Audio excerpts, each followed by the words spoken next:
Qatar के ऊपर fake country ने जब से अटैक किया है दुनिया परेशान बैठी है। दुनिया ये सोच रही है कि कतर की अगली मूव क्या होगी। कतर ने कहा है कि हम रिटेलिएट करने का हक रखते हैं। तो क्या कतर अकेला रिटेलिएट करेगा? ये सारे जीसीसी के कंट्रीज मिलकर रिटेलिएट करेंगे। कतर की मूव होगी क्या?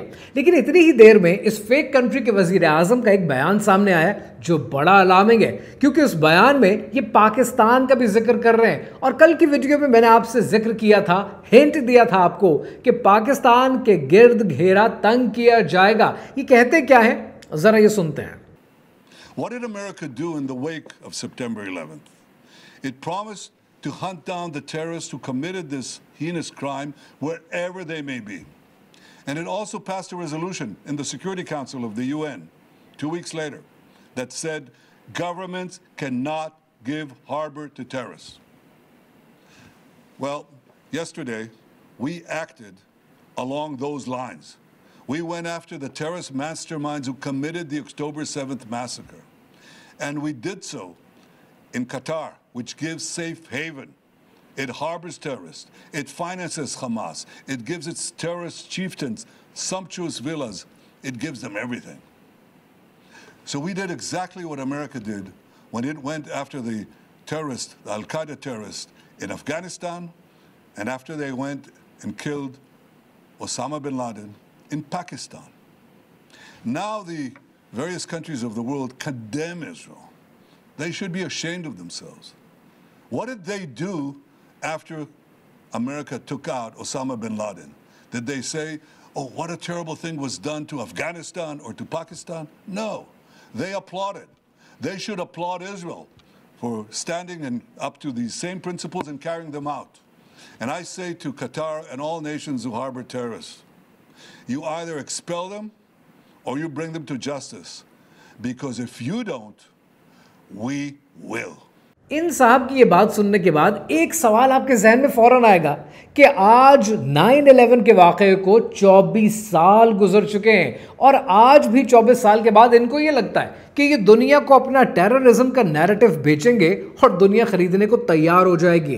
लेकिन इस सवाल के अलावा दो बहुत बड़े सवाल हैं। पहला सवाल यह है कि कतर के पास इस वक्त कौन कौन सी मूव्स हैं जो कतर ले सकता है, और अगर पाकिस्तान के गिर्द दूसरी तरफ घेरे को तंग किया जाएगा तो पाकिस्तान के खिलाफ इन आलमी ताकतों की क्या क्या साजिशें हो सकती हैं। इस सब के पीछे कहानी क्या है, आइए समझते हैं।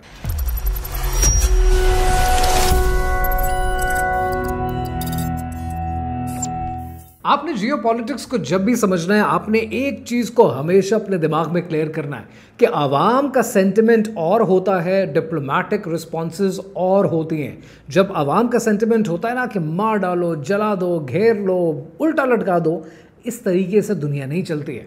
दुनिया के लिए आपको डिप्लोमेटिक रिस्पॉन्सेज देनी पड़ती हैं। बड़ा ही आइडियल सिनेरियो हो जाए कि जब आवाम की रिस्पॉन्स और डिप्लोमेटिक रिस्पॉन्स दोनों मिल जाएं, जैसे कि ऑपरेशन सिंदूर के बाद जो पाकिस्तान की तरफ से बयान मरसूस लॉन्च किया गया था, वो अवाम के सेंटिमेंट और डिप्लोमेटिक रिस्पॉन्स दोनों मिल गए थे।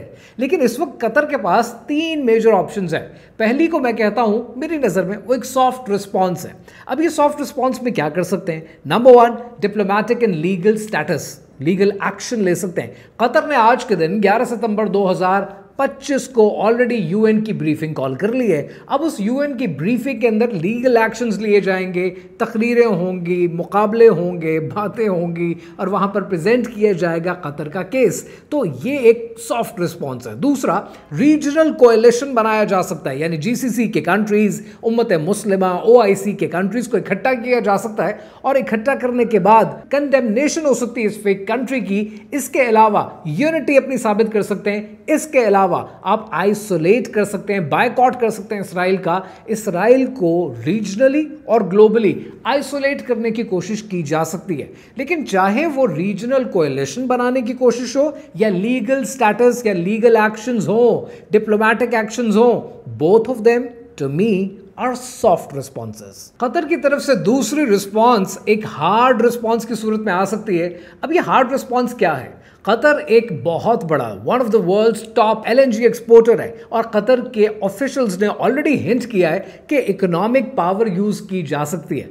अब अगर कतर रीरूट करता है अपनी ट्रेड को, यानी अपने एलएनजी की ट्रेड को, या सस्पेंड करता है, तो दुनिया केओस में आ सकती है। आप इस बात का अंदाजा यहां से लगाएं कि जब तक यूक्रेन और रशिया की वॉर शुरू नहीं हुई थी, तब तक कतर यूरोप की 2% पूरी एनर्जी की डिमांड एलएनजी के जरिए पूरी करता था। आज कतर 6% डिमांड पूरी करता है। तो अगर कतर सस्पेंड कर देता है तो यूरोप प्रेशर में आता है, मार्केट्स प्रेशर में आती हैं, और ये प्रेशर शायद यूनाइटेड स्टेट्स को काबिल कबूल नहीं होगा।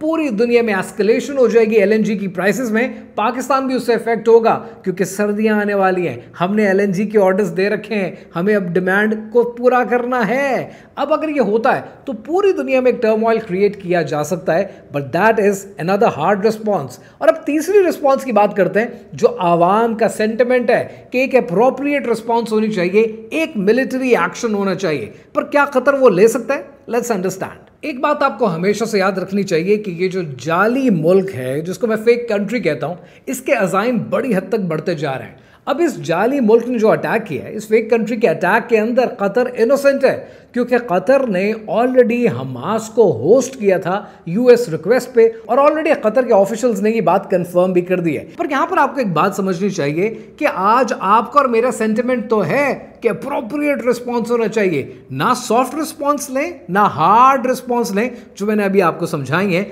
आप अप्रोप्रिएट मिलिट्री एक्शन करें, बट रियलिस्टिकली जरा सोचें, कतर के पास जितनी वेपनरी है, 2017 के बाद उन्होंने सबको मॉडर्नाइज किया है। F-15 भी है इनके पास, राफेल्स भी है उनके पास, लेकिन इस फेक कंट्री वाली स्टेल्थ टेक्नोलॉजी अभी नहीं है। ऑलरेडी अल उदैद की बेस के ऊपर 10,000 से ज्यादा यूएस ट्रूप्स मौजूद हैं। सो यूएस के एलाई भी हैं, और एट द सेम टाइम अगर ये कोई एक्शन लेते हैं, जिसको वॉशिंगटन इंस्टीट्यूट थिंक टैंक है, वो कहता है कि ये हाईली अनलाइकली होगा, considering the distance, considering the technology and considering the size. अब यहां पर आपने एक बात नहीं भूलनी है। अक्सर लोग यहां कह रहे हैं, सोशल मीडिया पागल हुआ है कि देखना जीसीसी के कंट्रीज खड़े हो जाएंगे। यू नीड टू अंडरस्टैंड कि 2017 से लेकर 2021 तक जीसीसी कंट्रीज ने ही कतर का बायकॉट कर रखा था। क्यों कर रखा था? क्योंकि वो ये कहते थे कि कतर टेररिज्म को फाइनेंस करता है, कतर वो मुल्क है जो हमास को भी होस्ट करता है। इन इल्जामात की वजह से ऑलरेडी कतर का बॉयकॉट चल रहा था। जीसीसी कंट्रीज का मतलब है क्या? जीसीसी कंट्रीज का मतलब है 3 चीजें: stability, US alliance and economic growth. और ये तब नहीं आती है जब आप किसी एस्केलेशन में इन्वॉल्व हो जाते हैं, ये तब नहीं आती है जब कहीं आप मिलिट्री एक्शन लेते हैं। तो आई पर्सनली कंसिडर कि जीसीसी की तरफ से मिलकर एक रिस्पॉन्स और मिलिट्री एक्शन किया जाएगा, दैट्स क्वाइट हाईली अनलाइकली। 2020 के बाद अब्राहम अकॉर्ड्स में तेजी आई, और आपने ये देखा कि यूनाइटेड अरब एमिरेट्स ने, बहरीन ने भी नॉर्मलाइज कर लिए अपने टाइज, और सऊदी अरेबिया ऑलरेडी कंसिडर कर रहा है। ये सारे फैक्टर्स को मद्देनजर रखेंगे ना, तो शायद आप भी ये कहेंगे कि appropriate response, military action, regardless of the fact कि जितना आप और मैं चाहें, ये शायद हाईली अनलाइकली है। तो या तो कोई सॉफ्ट रिस्पॉन्स आएगा या फिर कोई हार्ड रिस्पॉन्स आएगा, बट क्या होता है और कतर क्या करता है, टाइम विल टेल। अब रहा दूसरा सवाल कि पाकिस्तान की तरफ जो घेरा तंग किया जाएगा इस फेक कंट्री की तरफ से, तो पाकिस्तान के खिलाफ क्या क्या एक्शंस लिए जा सकते हैं, क्या क्या साजिशें हो सकती हैं। उन साजिशों से बचना हमारा काम है, लेकिन क्या क्या एक्शंस लिए जाएंगे इसको समझते हैं। लेकिन उसके लिए एक बड़ी मजेदार सी कहानी आपको सुनाता हूं। उस कहानी को समझने के लिए आपको सबसे पहले 2 किताबें पढ़नी पड़ेंगी। पहली किताब वो है जो सन 2007 में आई थी। ये किताब एड्रियन लेवी और कैथरीन स्कॉट क्लार्क्स की किताब है, और किताब का नाम है Pakistan, the United states and secret trade in nuclear weapons. और दूसरी किताब सन 2012 में फिरोज खान ने लिखी, और इस किताब का नाम है eating grass, the making of Pakistani bomb. ये कहानी बड़ी इंटरेस्टिंग है। कहानी में ये लोग लिखते ये हैं कि सन 1982 में इसराइल ने ये प्लान किया कि एक प्रीएम्प्टिव स्ट्राइक की जाए और पाकिस्तान के न्यूक्लियर एसेट्स को तबाह किया जाए। और ये प्लान उन्होंने मिलकर बनाया इंडिया के साथ। इंडिया में इंदिरा गांधी की हुकूमत ने 1984 में इस प्लान को फाइनली अप्रूव किया और ये फाइनल किया कि जामनगर की एयरबेस को रिफ्यूलिंग के लिए इस्तेमाल करेंगे। F-16 इसराइल से आएंगे और नाउजुबिल्लाह खुदा न खास्ता पाकिस्तान के न्यूक्लियर एसेट्स को कहूटा में तबाह किया जाएगा। लेकिन CIA ने यह प्लान शेयर किया और यह सारा राज उगल दिया पाकिस्तान के आगे। और उस वक्त पाकिस्तान को लीड कर रहे थे जनरल ज़ियाउल हक, और पाकिस्तान ने उस वक्त ये स्ट्राइक का थ्रेट दिया इंडिया को कि अगर ऐसा कुछ किया तो बदले में इंडिया का ट्रॉम्बे रिएक्टर उड़ा दिया जाएगा, जिससे कैटास्ट्रोफिक फॉल आउट होगा। Millions and millions of people will die on both sides of border. और ये सुनने के बाद इंदिरा गांधी ने यह पूरा प्लान कैंसिल कर दिया। उसके बाद 1988 में पाकिस्तान और इंडिया के बीच में एक बायलैटरल एग्रीमेंट होता है जिसमें ये दोनों मुल्क फैसला करते हैं कि कभी भी हम एक दूसरे के न्यूक्लियर एसेट्स को, न्यूक्लियर रिएक्टर्स को तबाह नहीं करेंगे। पाकिस्तान के एटमी असासों की तरफ घेरा तंग किया जा रहा है। इस फेक कंट्री की प्रिएम्प्टिव मूव्स चाहती हैं कि पाकिस्तान को कहीं ना कहीं उलझाया जाए। और आप ये देखेंगे, खुदा न खास्ता अल्लाह ना करे, लेकिन जैसे यहूद की साजिश रहती है कि आपको फंसाने की कोशिश की जाएगी, तो मेरी नज़र में वो 4 इंपॉर्टेंट चीज़ें क्या हैं जो होने वाली हैं या जो हो सकती हैं, और उनसे बचना आपके लिए, मेरे लिए, हम सब के लिए ज़रूरी है। पहला एक्शन जो लिया जा सकता है फेक कंट्री की तरफ, वो एक प्रॉक्सी अलायंस क्रिएट कर सकते हैं इंडिया के साथ। इंडिया को पुश किया जाए एज अ प्रॉक्सी के वो पाकिस्तान को किसी न किसी इंसर्जेंसी के अंदर एंगेज करे, जैसे आपने ऑपरेशन सिंदूर को देखा। उसी तरीके से कोई और एक्शन, कोई और टेरर अटैक करके, कोई और टेरर अटैक का इल्ज़ाम लगा के पाकिस्तान को इंगेज किया जा सकता है और बदले में कहूटा तक, आपके एटमी असासों तक पहुंचा जा सकता है। We need to be very careful कि जितनी जियोपॉलिटिकल मूव्स हैं और ख़ास तौर पर रीजनल पॉलिटिक्स है, इनमें बड़ा एहतियात से चलने की ज़रूरत है।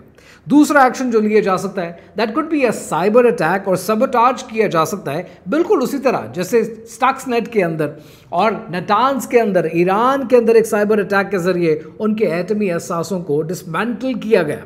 That could be another move that they could take. But यहाँ पर तीसरा और चौथा एक्शन बहुत इंपॉर्टेंट है, and I am probably more careful on that. तीसरा एक्शन जो आपके खिलाफ किया जा सकता है, that could be an internal decent.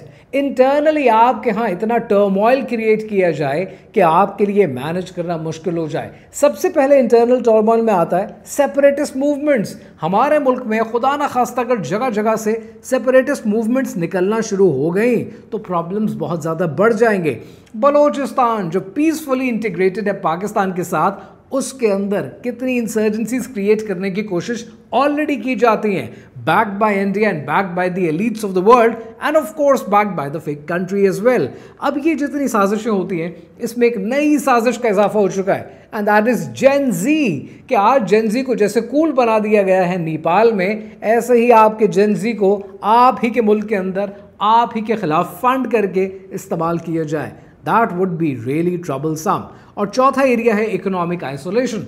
Pakistan के ऊपर यूएस की सैंक्शंस लगाई जाए, पाकिस्तान के ऊपर यूएन की सैंक्शंस लगाई जाए, और मेरी नज़र में सैंक्शंस की कोई लॉजिक बनती नहीं है। इस वक्त पाकिस्तान टोटली कंप्लाई कर रहा है, पाकिस्तान अपने कर्ज़ों की पेमेंट्स भी कर रहा है, पाकिस्तान गुड बुक्स में भी है, तो फिर सैंक्शंस किस बात पे हो सकती हैं?